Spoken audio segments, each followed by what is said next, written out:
Hello, welcome, Cabbage here. In Nier Automata, we finally got A2.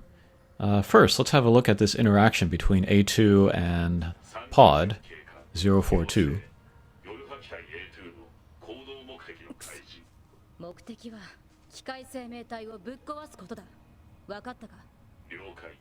付近の機械生命体のスキャンおよびマーク完了。砂漠地帯に大型の適正機械生命体を感知。推奨大型機械生命体の破壊。私に命令するな。否定。これは命令ではない。夜破機体 A2 の行動目的に対する支援情報である。推奨情報に不満がある場合、行動目的の更新。うるさいだまれ。否定。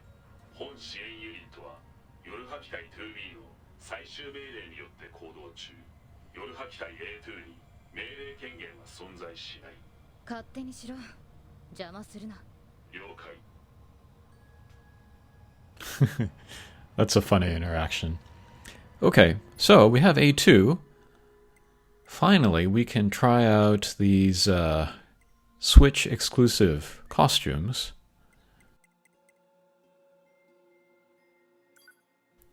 So we can change for Mama. That's the same as 2B.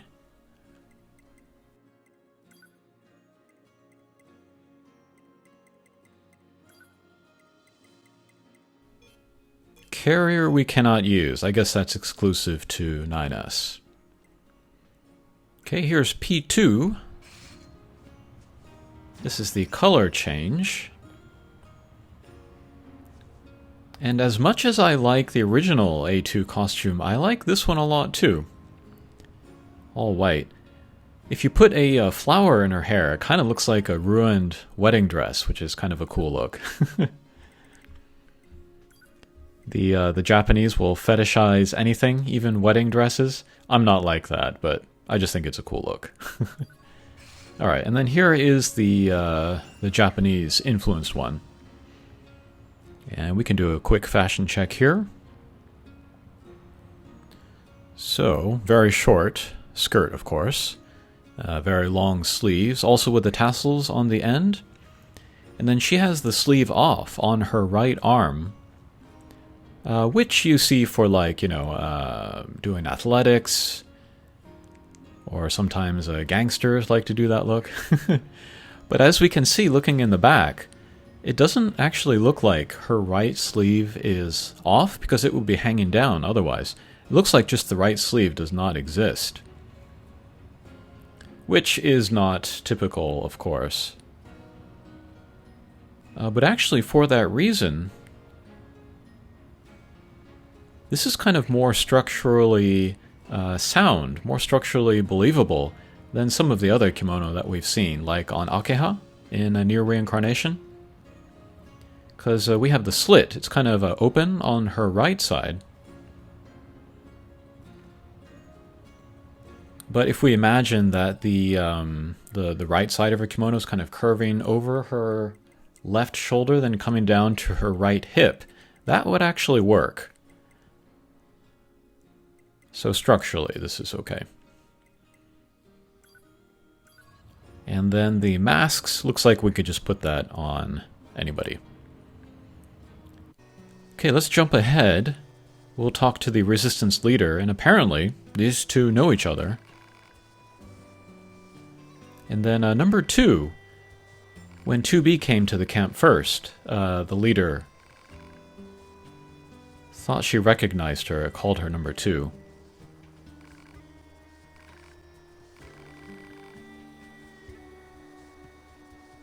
Right, and according to the leader, A2 and 2B look alike.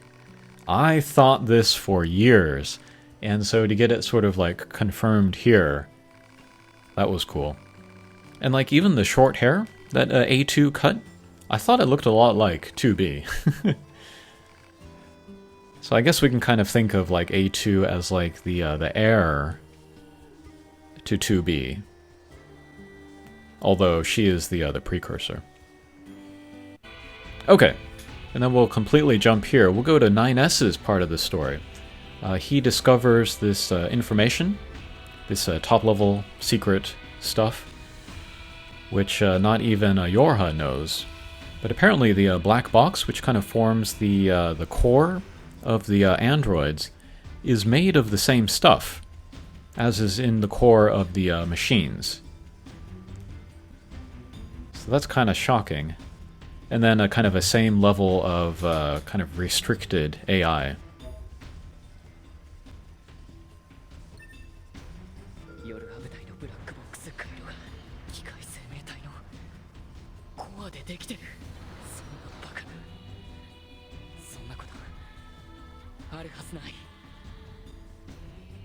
So even before starting to play this game, I did not like 9S, but including like this information here, I think I finally pinned down what I don't like about him. But like he always came across as very like kind of smarmy and like superior. He was always sort of like kind of semi-disobedient in the way that he would speak to other people. And then he would always be telling 2B what to do. And then he would look down on machines, like they would say that they had emotions, and he'd be like, no, you don't actually have emotions.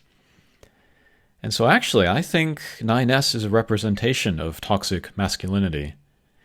And it's all to sort of cover up his own insecurity, which really took a hit here when he found out that the core of the machines and the androids is the same.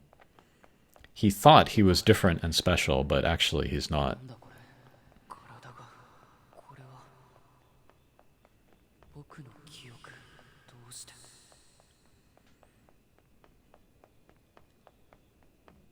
And so here we're going into 9S's memory banks or subconscious. And we see a lot of 2B here.